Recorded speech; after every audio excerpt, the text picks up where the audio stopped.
한상원의 스포츠.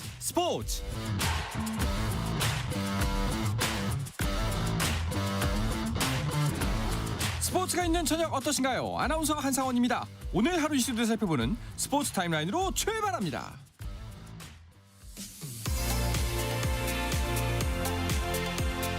밀라노 코르티나 담페초 동계올림픽 쇼트트랙 여자 3000m 계주에서 우리 대표팀이 금메달을 따냈습니다. 최민정, 김길리, 노도희, 심석희로 구성된 우리 대표팀은 레이스 중반까지 3위를 달렸지만 최민정과 김길리가 막판 역전 레이스를 펼친 끝에 가장 먼저 결승선을 통과했고 이로써 우리나라는 2018년 평창대회 이후 8년 만에 이 종목 정상을 탈환했습니다. 여자 컬링 대표팀이 동계올림픽 예선에서 강호 스웨덴을 8대3으로 꺾고 준결승 진출 가능성을 높였습니다. 5승 3패를 기록 중인 대표팀은 오늘 밤 10시 5분 캐나다와 예선 최종전을 치르는데요. 여기서 이기면 자력으로 4강에 오릅니다.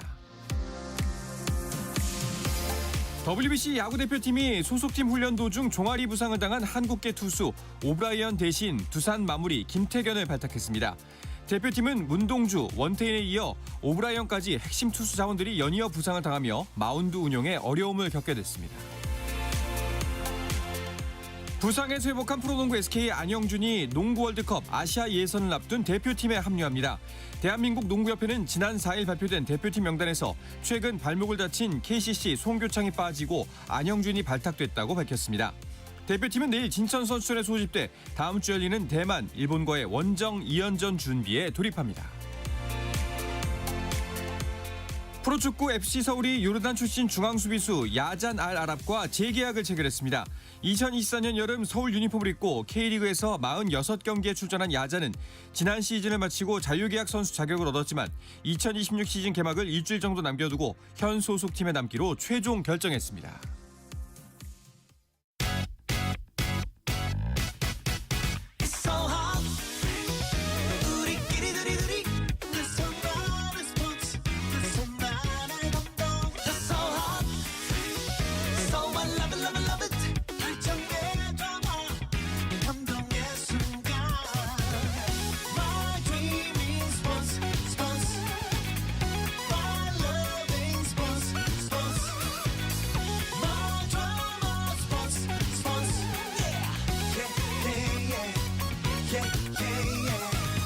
스포츠.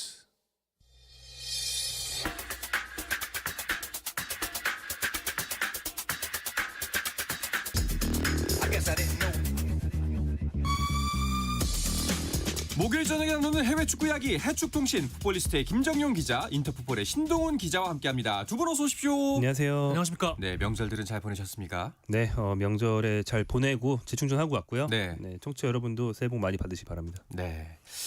자, 축구 얘기 바로 시작해볼까 하는데요. 지난주에 이어서 오늘도 손흥민 선수 소식으로 이야기 시작을 해보죠. 올 시즌 첫 번째 공식전을 치렀습니다.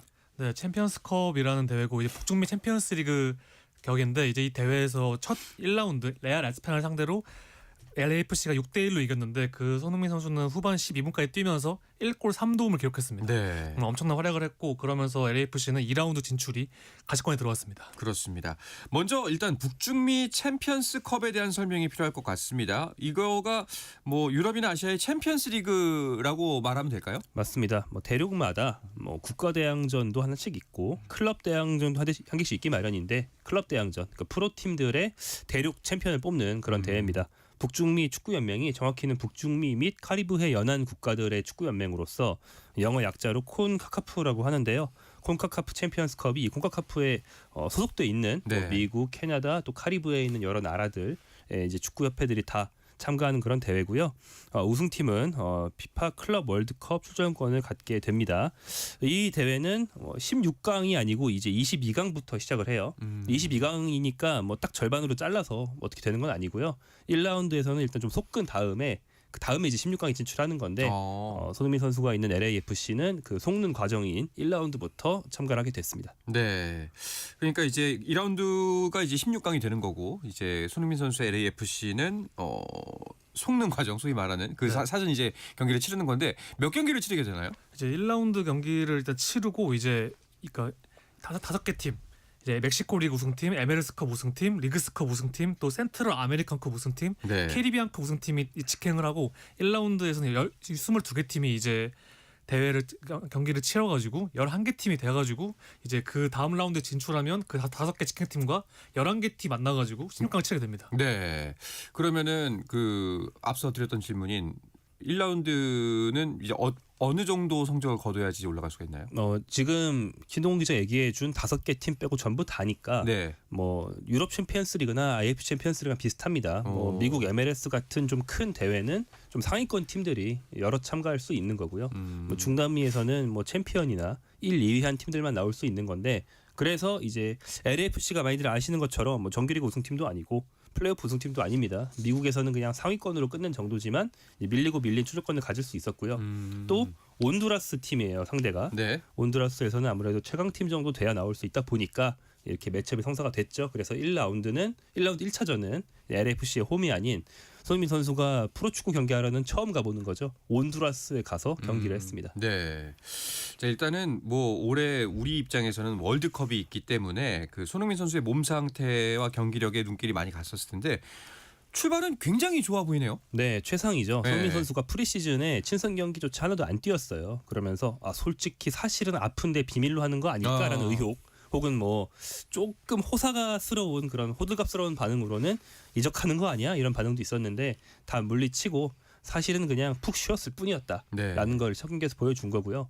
푹 쉰 만큼 친선 경기를 하나도 안 치른 만큼 첫 실전에서는 경기 감각이 안 올라왔을 수도 있거든요. 그런 선수들도 있어요. 하지만 손흥민 선수는 베테랑답게 첫 경기부터 볼 터치 한두 번만 하고 바로 감각이 올라오는 그런 좋은 모습 보여줬고요. 많이 쉬었는데 첫 경기부터 경기력이 좋다. 이게 최상이죠. 네. 뭐 훈련 과정이 너무 거칠지도 않았고 또 컨디션이 늦게 올라오는 것도 아니고요. 2마리 토끼를 다 잡았습니다. 그렇습니다. 그리고 그 흥부조에서 불을 맡고 있는 부안가가 이적설이 있었잖아요. 네. 근데 여전히 멋진 호흡이네요. 정말 떠났으면 어떡할까 싶을 정도로 네. 잘했고 일단 부안가가 좌측 윙어로 나오지만 손흥민이 중앙에 위치하는데 이 두의 스위칭 플레이를 통해서 온드라스 수비가 손흥민 견제하고 있으면 손흥민이 끌고 가고 부안가가 들어가고 뭔가 이런 호흡이 너무 좋거든요. 네. 그리고 딱 들어갔을 때 손흥민이 정확히 패스를 찔러줘가지고 뭐 부안가든 마르티네스는 골을 해주는데 이 부안가가 골 넣어주고 3골 넣었거든요. 그리고 해트트릭 하면서 이제 6대1로 이겼는데 아마 이제 부안가가 남으면서 LAFC는 우승 후보가 지금 불리고 있거든요. LAFC 팬들은 정말 좋을 것 같습니다. 네. 자, 이제 손흥민 선수는 며칠 후에 MLS 개막전에 나서게 됩니다. 그리고 이 경기가 또 그 소위 말하는 대박 매치업인 게 손매 대전 메시와의 대결이잖아요. 맞습니다. 개막전인데 원래는 손흥민 선수와 메시 선수는 지난 시즌 손흥민 선수가 반년 뛰는 동안은 만난 적이 없었고 네. 보통은 거의 안 만나요. 손흥민 선수는 서부 지구에 있고 메시 선수는 동부 지구에 속된 인터 마이애미에 있는데 미국의 모든 프로 스포츠가 거의 다 그렇듯이 동부 서부 따로 나눠서 뭐 월드 시리즈나 이런 걸 마지막에 한 판만 하잖아요. 그렇다 보니까 거의 안 만나거든요. 근데 이제 인터 컨퍼런스 그러니까 서부와 동부가 시즌 중에도 정규 시즌 중에도 만나는 경기가 가끔 있는데 그걸 의도적으로 잡은 거죠. 네. 서부 최고 스타와 동부 최고 스타 손흥민과 메시가 현재 MLS의 양대 스타다라는 거를 이제 의도적으로 이런 매치업을 잡아서 최고의 빅매치로 첫 경기를 꾸렸고 그 경기가 한국 시간 22일 MLS 개막전이고요. 미국 LA에 있는 콜리세움 예전에 이제 LA 하계올림픽 할 때 썼던 정말 초거대 구장에서 이 경기를 하게 됩니다. 네. 그런데 그 얼마 전에 메시 부상 소식 있었잖아요. 맞습니다. 개막전 출전이 가능한 상황인가요? 햄스트링 부상 당해가지고 또 작년에도 메시가 햄스트링 당했거든요. 이제 그 나이가 있다 보니까 MLS 개막전까지 못 나오겠다 싶었는데 이제 개막전을 앞둔 인터 마이애미 훈련에 나왔습니다. 그러면서 이제 LAFC 경기에 나오는 거 아니냐. 근데 선발은 아니더라도 명단에 포함돼가지고 교체 넣는 게 아니냐. 이러면서 이제 조금 더 약간 그 손흥민 메시로 홍보를 했었는데 약간 그 분위기 줄어들었다가 다시 뭔가 불붙은 느낌입니다. 네. 자, 이번 시즌 MLS 역시 뭐 스타급 선수들이 많이 들어와 있기 때문에 눈길이 갑니다. 네, 그 중에서도 2등 스타, 사실 1등은 메시가 맞는데 전체 2등 스타가 손흥민이라는 게 이거 저희가 한국인이라서 이렇게 보는 게 아니고 원래 미국 사람들도 이렇게 보고 있거든요. 네. MLS 사무국도 이렇게 보고 있고요. 그런 점이 상당히 좀 재미있는 점이고요. 손흥민, 메시 외에도 지난 시즌 손흥민과 비슷한 시기에 미국으로 향했던 독일 월드컵 우승 멤버 중에 한 명인 토마스 밀러. 이 선수가 이제 밴쿠버 화이트캡스에 있고요. 또 이번 겨울에 새로 합류한 선수들도 있습니다. 손흥민 선수와 함께 호흡을 맞췄던 토트넘에 있었던 스페인 대표 출신의 수비수 레길론 선수가 이제 메시의 동료로 인터 마이애미에 합류를 했고요. 또 한 손흥민의 동료였던 독일 대표 출신 공격수 티모 베르너도 이번에 사노세 어스케이크에 합류하면서 유럽의 굉장히 강팀, 축구 강팀 대표팀의 멤버였던 그런 선수들이 속속 미국 무대로 합류했습니다. 네. 자, 그러면 이번에는 우리나라 다른 유럽파들 이야기로 넘어가 보도록 하죠. 오현규 선수가 튀르키예 리그로 이적을 했는데 이적하자마자 맹활약 중입니다. 네, 확실히 데뷔 전부터 골을 넣은 거지 좀 오영규 선수에게 좀 많이 도움이 된 것 같아요. 이제 알란 야스포로전에서 골을 넣었고 이제 바샥쉐히르전에서 1골 1도움을 하면서 3대 역전 승리에 발판 다졌습니다. 이제 코츠쿠라고 이제 베식타스 핵심 선수가 있는데 호흡이 되게 좋았고 뭔가 베식타스에 없던 유의 공격수라서 튀르키 매체들도 많이 주목하고 있는 것 같아요. 네. 자, 대표팀 공격수들 맹활약하고 있습니다. 네, 그렇습니다. 일단 오현규 선수가 요즘 제일 돋보이는 활약을 보여주고 있고요. 사실 전속 팀인 행크에서도 괜찮았지만 이번에 옮긴 베식타스에서 그 이상으로 잘해준다면 월드컵을 반년 앞두고 한 이적이기 때문에 사실 좀 도박이었거든요. 여기서 못 뛰거나 컨디션이 쭉 떨어지면 사실 우리 대표팀 입장, 홍명보 감독 입장에서는 비상이죠. 그렇죠. 근데 굉장히 잘해주고 있기 때문에 쾌유의 컨디션으로 월드컵 갈 수 있지 않을까. 지금으로선 기대가 좀 커졌고요. 또한 조기성 선수, 오현규 선수와 함께 최전방 경쟁을 하고 있는 조기성 선수도 득점이 아주 많지는 않지만 1년 넘는 장기 부상에서 돌아온 뒤로 꾸준히 덴마크의 소속팀 미트윌란에서 잘 뛰면서 경기 체력 계속 끌어올리고 있고 이러다가 득점 한 번 나면 또 연속골 한 번 넣어준다면 오현규 선수와 본격적인 최전방 스트라이커 자리를 둔 대표팀의 경쟁 이어갈 수 있지 않을까 기대가 됩니다. 네. 자, 오현규와 조규성 이제 우리 대표팀의 굉장히 소중한 공격 자원인데 이 두 선수는 뭐 쓰임새 면에서 봤을 때 어떻게 다른 점이 있을까요? 그러니까 조규성 선수는 조금 포스트 플레이 좀 전형적인 9번 스타일이고 오영규 센터 포워드. 이 선수가 되게 소년미 있는 얼굴로 되게 약간 작아 보이는데 거의 190 백박하는 피지컬을 보유하고 있고 되게 빠르고 많이 뛰고 뭔가 조규성보다 더 많이 뛰면서 이 전체적인 공격 영향력을 키울 수 있고 또 저는 개인적으로 뭐 선발로 안 나오더라도 조커로서 이 최전방에 나온다면은 아마 뭐 상대에 따라 상황에 따라 좋은 옵션이 될 것 같아요. 조규성이 조금은 지키면서 연결해 준다면은 오인근 많이 뛰면서 공간 만들어주고 패스기 만들어주고 이런 유형입니다. 네. 자, 이렇게 좋은 이야기를 했는데 안타까운 소식도 있습니다. 우리 대표팀의 공격진의 한 축을 담당하고 있는 황희찬 선수는 부상을 당했어요. 자, 뭐 관련해서 업데이트된 소식은 없을까요? 최근에 자기 다리를 잡고 이제 부상으로 경기장을 빠져나가는 경기가 최근에 있었습니다. 그리고 소속팀 울버햄튼에서 이제 감독이 얘기를 했는데 큰 부상은 아닌 걸로 짐작할 수 있지만 정확히 부상 상태를 미절고절 얘기한 건 아닌데요. 큰 부상이 아닌 걸로 짐작할 수 있는 뉘앙스였지만 당장 복귀는 아니다. 그래서 당장 이번 주 다음 주 정도 복귀하지는 않고 조금 더 걸릴 것 같으로 보이는 그런 상태고요. 그럼에도 불구하고 소속팀 울버햄튼은 아스널을 상대로 좋은 경기를 했습니다. 이게 바로 오늘 새벽이었는데요. 울버햄턴이 아스널이면 1위 팀, 네. 울버햄턴은 전체 최하위 20위 꼴찌 팀이거든요. 그러니까 보통은 지른다고 생각하죠. 그렇죠. 그리고 아스널이 2골을 먼저 넣었어요. 근데 울버햄턴이 정말 놀라운 분전으로 마지막 추가 시간 동점골까지 넣으면서 2대2 무승부를 만들어냈고 황희찬 선수가 없어서 그럼 다른 공격수들이 넣었느냐? 그게 아니고 수비수가 넣고 상대 자책골로 넣고 이렇게 정말 이가 없으니까 잇몸으로 어떻게든 씹어서 득점을 만들어냈습니다. 네. 아스널 입장에서는 사실 당연히 이겨야만 하는 경기를 최하위 팀한테 발목이 집힌 상황이네요. 그래서 비겼지만 되게 네. 진 느낌이고 이제 아스날이 여러 대회를 치르면서 이제 모두 대회에서 우승을 노리고 있거든요. 그러다 보니까 주전을 계속 쓰고 있고 근데 부상자가 나오고 있음에도 스쿼드를 어떻게든 돌리면서 하고 있는데 이 경기에서 보면은 정말 체력 문제가 커 보였습니다. 뭔가 주전들이 체력 문제가 크고 부상자가 좀 나오면서 좀 시간도 끌기도 했는데 결과적으로 2대2로 끝나면서 이제 아스날은 좀 선두를 유지하고 있지만 좀 불안한 선두를 지키고 있는 것 같아요. 네. 자, 이제 맨시티와 승점 5점 차입니다. 아스널이. 두 분께서는 최종 결과 어디가 결국엔 우승을 할 거라고 보세요? 이게 이제 아스날이라고 말은 하긴 해야 되는데요. 네. 한 지지난주까지만 해도 아스날이 한 80% 됐지 이렇게 네. 말을 할 수 있었다면 지금은 정말 많이 줄어든 것 같고요. 우리가 흔히 이런 우승 레이스 같은 걸 등산에 많이 비유해서 7분 응선에 도달했다, 8분 응선에 도달했다 이런 말 하잖아요. 8분 응선까지 갔었거든요. 그런데 눈길에 쭉 미끄러져가지고 네. 계속 낙하했어요. 그래서 지금 6분 응선까지 떨어졌거든요. 네. 위기입니다. 그러면은 맨시티가 충분히 일단 한 경기 덜 치는 상황이기 때문에 충분히 역전 가능하다. 이렇게 네. 볼 수도 있겠네요. 또 아스날이 지금 대회가 되게 중요한 데가 많이 남았습니다. 리그컵도 결승에 올랐고 챔피언스리그도 해야 되고 그렇죠. FA컵도 해야 되기 때문에 모두 다 높이 올라가 있거든요. 그러다 보니까 한 경기도 뭔가 허투루할 수 없는데 리그 경쟁까지 이렇게 하고 있으면은 뭔가 막판에 대해서 좀 미끄러질 것 같아요. 제 개인적으로는. 그래서 아마 맨시티가 지금 흐름상 뭐 세메뇨도 잘하고 있고 게이도 잘하고 있기 때문에 아마 제 예상으로는 맨시티가 뭔가 뒤집을 가능성이 좀 있는 것 같습니다. 알겠습니다. 자, 그리고 손흥민 선수의 친정이죠. 우리에겐 친숙한 토트넘의 상황도 궁금합니다. 토트넘이 감독을 경질했다는 소식을 지난주에 전해드렸었는데 일단은 임시 감독 체제로 가네요. 맞습니다. 이번 시즌을 책임져 줄 감독을 선임했는데요. 일단 물러난 감독 토마스 프랑크 감독은 물러나기 직전, 그러니까 잘리기 직전에 막판에 이제 8경기 무승이라는 큰 부진에 빠지면서 강등권 근처까지 떨어졌었죠. 그래서 이제 사실 목이 날아갔고요. 그 후임으로 온 임시 감독은 이고르 투도르 감독입니다. 투도르 감독은 수비수로서 상당히 스타 플레이어였고 뭐 델 피에로, 네네. 뭐 지단 이런 시절에 뭐 부폰 이런 시절에 유벤투스 수비수였던 그런 사람인데 감독으로서는 유벤투스에서도 거의 친정이었죠. 친정 유벤투스에서도 임시 감독을 했었어요. 근데 임시 감독 때 상당히 팀을 잘 살려내면서 챔피언스리그에 진출시킨 바가 있습니다.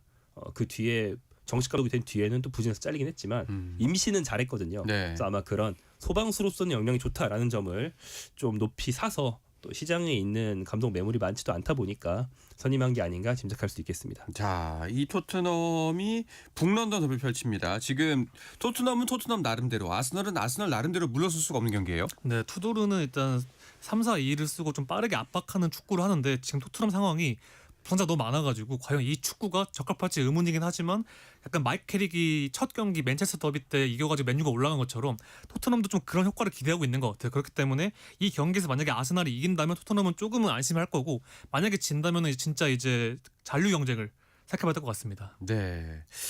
자, 이제 23일 영국 런던의 토트넘 호스퍼 스타디움에서 아스널과의 대결이 펼치는데 과연 어떤 결과가 나올지 다음 주에 만나볼 수가 있을 것 같습니다. 자, 이어서 유럽 챔피언스 리그 소식 등 해외 축구 이야기 좀 더 살펴볼까요? 그 전에 잠시 쉬었다가 돌아오겠습니다.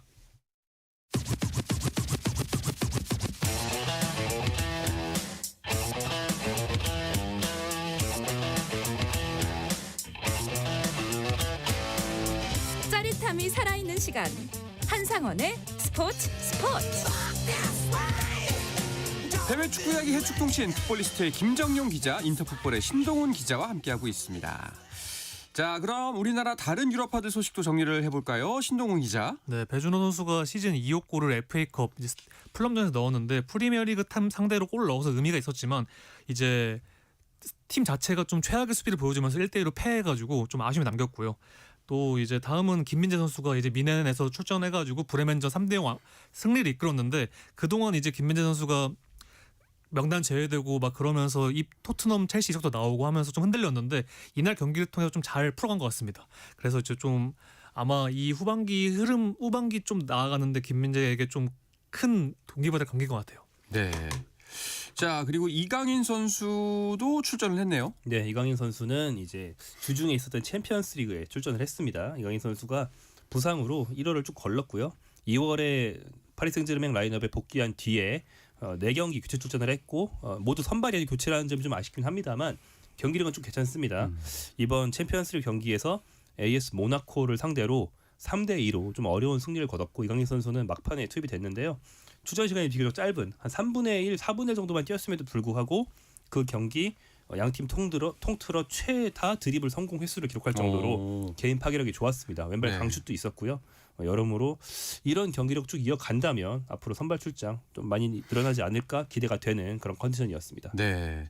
자, 그리고 우리나라 양민혁 선수가 임대되어 있는 코번트리가 미들드브로를 꺾었다고 하는데 근데 명단에서 제외예요. 사실 그 다른 팀으로 간 것 자체가 좀 더 많은 출전 기회를 보장받기 위해서 간 거 아닌가라는 생각을 했는데 계속 이렇게 명단에서 제외가 된다면은 무슨 의미인가 싶긴 하네요. 사실 그 전까지는 뭐 좀 적응 기간도 필요하고 하겠지만 뭐 그런 것 때문에 그럴 수 있다는 생각이 들었는데 이 경기가 되게 중요했거든요. 미들즈보로가 선두에 올라 있고 코벤트리가 선두를 빼앗긴 상황이어가지고 이 경기가 정말 중요했는데 램파드 감독이 양민혁을 제외한 뭐 여러 이유가 있겠지만 제 생각에는 좀 약간 윙어 옵션 중에서 가장 밀린 것 같아요. 이제 가장 후순위에 있는 것 같고 그러다 보니까 포츠머스에서 코벤트리로 옮겨오는 과정에서 더 기회를 받고 또 승격까지 할 수 있으니까 또 램파드 감독이 불렀으니까 또 많이 좀 기대를 했었는데 이 경기 제외가 좀 많은 의미가 있는 것 같습니다. 그래서 현지 매체들도 이럴 거면 양민혁을 왜 좀 임대를 했나 이런 좀 의문을 표하고 있어가지고 앞으로 좀 이런 분위기가 이어진다면 이제 코벤트리 임대는 결과적으로 좀 안 좋은 선택인 것 같습니다. 네.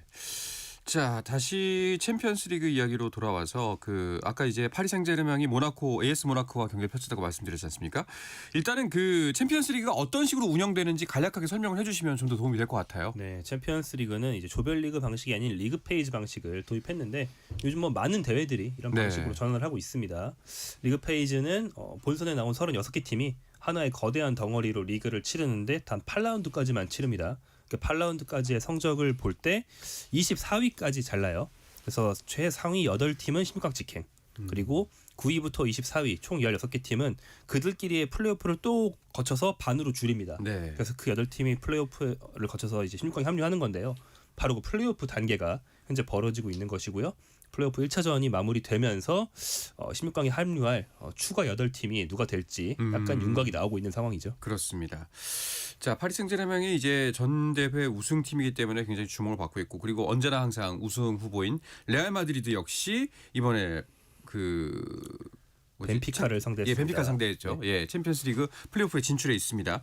벤피카와의 경기는 어땠나요? 좀 어떻게 보면은 이 경기가 되게 독특했던 거는 이제 리그 페이지 때 마지막 경기에서 레알 마드리드가 무리뉴 감독이 이끄는 벤피카한테 패하면서 2대4로 패하면서 이제 레알 마드리드가 16강에 못 올라갔거든요. 네. 근데 하필 또 추첨해 보니까 이 두 팀이 만나가지고 이제 16강 티켓을 건 대결을 하게 됐는데 이 경기에서는 레알 마드리드가 비니시우스 골로 1대0으로 이겼습니다. 근데 뭐 1대0으로 이긴 거 좀 자체해서 비니시우스 좀 인종차별 논란이 나와가지고 좀 결과와 내용 뭐 이런 뭐 전술 이런 문제가 아니라 좀 이 인종차별 관련 이슈가 이 경기를 덮었고 아마 전체 챔피언스리그 플레이오프 이슈 다 덮은 것 같습니다. 이게 무슨 일이 있었던 건가요?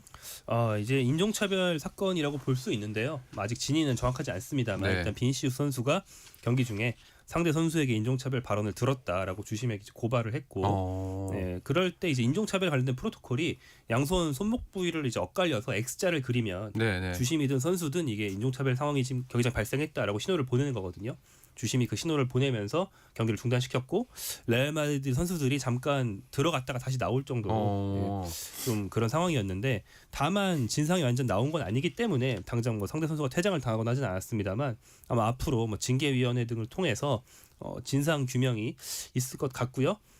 비니시우스 선수와 동료인 음바페 선수 등의 이제 고발 내용에 따르면 유니폼으로 입을 가리는 모습이 있긴 했어요. 입모양까지 가려가면서 좀 철저하게 자신이 걸리지 않게 해가면서 비니시우스 선수한테 이제 원숭이라는 말을 했다는 건데 그래서 이제 인종차별 발언이니까 이제 고발을 했다는 그런 내용이었고 이것에 대해서 그 벤피카의 무리뉴 감독이 원체 좀 말을 많이 하고 좀 세게 하기로 유명하잖아요. 인종차별 같은 건 우리 팀에서는 있는 일이 아니다. 그런 건 없었다라면서 비니시우스 네가 너무 세레머니를 요란하게 하는 게 문제다. 자중해라. 이렇게 말을 해서 또 논란을 키웠습니다. 알겠습니다. 일단은 조사 결과를 기다려봐야 되겠네요. 자, 그러면은 다른 16강 플레이오프 1차전 결과도 살펴볼까요? 김종용 기자가 정리해 주시죠. 네, 이길 팀이 이긴 경기도 있지만 이변들도 있었습니다. 튀르키예 이스탄불에서 열린 갈라타사라이 대 유벤투스 경기에서는 갈라타사라이가 유벤투스를 이겼는데 그것도 5대2로 이기는 큰 이변이 났고요. 레알 마드리드가 벤피카 원정 1대0으로 잡았다는 거 말씀드렸고 파리 생제르맹도 모나코 원정에 3대1로 승리했다는 거 말씀드렸습니다. 도르트문트는 아탈란타에 2대0으로 승리를 거뒀고요. 뉴캐슬은 이번 사실 최약체 중에 하나인 가라바흐를 상대로 6대1 대승을 거뒀고요. 레버쿠젠은 그리스의 올림피아코스에 2대0 승리를 거뒀습니다. 재밌는 게 이제 북극권에 있는 유일한 팀 보데글림트 노르웨이 팀이 인테르 밀란에 3대1 승리를 거뒀다는 점이고요. 또 클리프 브리허와 아틀레티코 마드리드는 3대3 무승부를 거뒀습니다. 네. 자, 보데가 맨시티와의 경기에서도 이변을 일으켰는데 계속해서 돌풍을 불러일으키고 있네요. 이 팀이 거의 북극에 위치한 팀이고 경기장 잔디도 인조 잔디로 해가지고 천연 잔디를 주로 쓰는 유럽 빅리그 선수들한테 좀 악조건이고 네. 또 여러 면에서 그 원정길 지금 안 그래도 일정이 할인적이라서 체력 문제가 있고 부상 문제가 있는데 이 먼 곳에 일정을 가고 상태도 안 좋고 또 지금 여기도 이렇게 추운데 거긴 얼마나 춥겠습니까? 그래가지고 아마 적응을 하는데 어려운 것 같아요. 그래서 뭐 말씀하신 대로 맨시티나 아틀레티코 마드리드나 지금 인터밀란까지 패하면서 사실 전력상으로 보면은 보대한테 절대 질 팀들이 아닌데 이 뭔가 홈 이점을 완벽하게 활용하면서 이제 보대가 이겼습니다. 네. 아니 근데 이렇게 연이어 성공을 하면은 그 홈 이점으로만 보기에도 좀 아니지 않나. 진짜 뭔가 뒷받침되어 있잖아라는 생각이 들긴 하거든요. 네, 그러니까 최소한의 투자를 하니까 네. 뭐 여기까지 온 거고 이 팀에서 이번 경기에 득점을 한 뭐 옌스, 페테르, 하우게 같은 선수들은 이제 그 스칸디나비아 쪽에서는 정말 잘하는 선수예요. 그래서 뭐 빅클럽인 AC 밀란 같은 데도 진출했다가 거기선 잘 적응 못해서 돌아오긴 했지만 뛰어난 선수들이 많이 있는 팀이거든요. 그러니까 어느 정도의 투자를 하니까 이런 극단적인 홈 이점이 결합되면서 겨울 최강자가 된 건데 단 보대는 한 11월부터 2월 사이에는 정말 강합니다. 아, 3월부터 네. 날이 따뜻해지면 힘이 뚝뚝 빠지거든요. 네네. 그래서 이런 유럽 대항전에서 한 8강은 잘 갔는데 그쯤에서는 쭉쭉 떨어지는 이런 특징이 있는 팀입니다. 알겠습니다. 왠지 축구 만화에서 나올 법한 그런 팀인 것 같습니다. 극단의 환경이군 예. 뭐 이런 대사 나오면서. 그렇죠. 네. 자, 그 16강 플레이오프전에서 또 주목한 경기 어떤 경기 있었을까요? 뉴캐슬이 이제 카라바오를 6대1로 이겼는데 이제 뉴캐슬이 어떻게 보면 프리미어리그 팀 중 유일하게 이제 16강 찍지 못했거든요. 뭐 아스날도 올라가고 지금 프리미어리그에서 강등 위기에 있는 토트넘도 16강 직행을 했는데 뉴캐슬 못 올라갔습니다. 근데 뉴캐슬이 또 카라바오도 이제 아제르바이잔이라는 나라 이제 거의 아시아 쪽에 있는 나라인데 거기 또 원정을 가야 되거든요. 근데 거기서는 고든이 4골을 넣으면서 이제 6대1로 이겼습니다. 그렇기 때문에 지금 뭐 뉴캐슬 감독이랑 고든도 인터뷰에서는 뭐 아직 끝나지 않았다고 했지만 6대1 차이가 뭐 2차전에서 뒤지기 어렵기 때문에 아마 뉴캐슬은 16강에 좀 무난히 올라가지고 좀 프리미어리그 팀들의 강세가 좀 이어지지 않을까 생각을 합니다. 알겠습니다. 자, 마지막으로 이번 주말 우리나라 유럽파 선수들의 일정 정리하면서 오늘 방송 마무리하도록 하죠. 네, 내일 새벽에 유로파 리그에 이제 일정이 또 남아 있는데 유럽 대항전 일정이 있어요. 거기에 한국 선수 양현준이 뛰는 셀틱 경기 등이 기다리고 있고요. 주말로 가면 토요일 밤 11시 30분에 김민재 선수 출전 가능성이 꽤 있는 바이에른 뮌헨 대 프랑크푸르트 경기가 있고요. 일요일 새벽 5시 5분에는 파리 생제르맹과 메스의 경기에서 이강인 선수가 출전을 노리고 있습니다. 네, 알겠습니다. 자, 이제 슬슬 날씨가 풀리고 있는데 이번 주말도 축구와 함께 즐거운 주말 보내시길 바라면서 여기서 인사드리도록 하겠습니다. 김정용 기자 그리고 신동훈 기자와 함께했습니다. 두 분 오늘도 고맙습니다. 고맙습니다. 감사합니다. 자, 내일도 저녁 8시 30분에 뵙겠습니다. 한상원의 스포츠.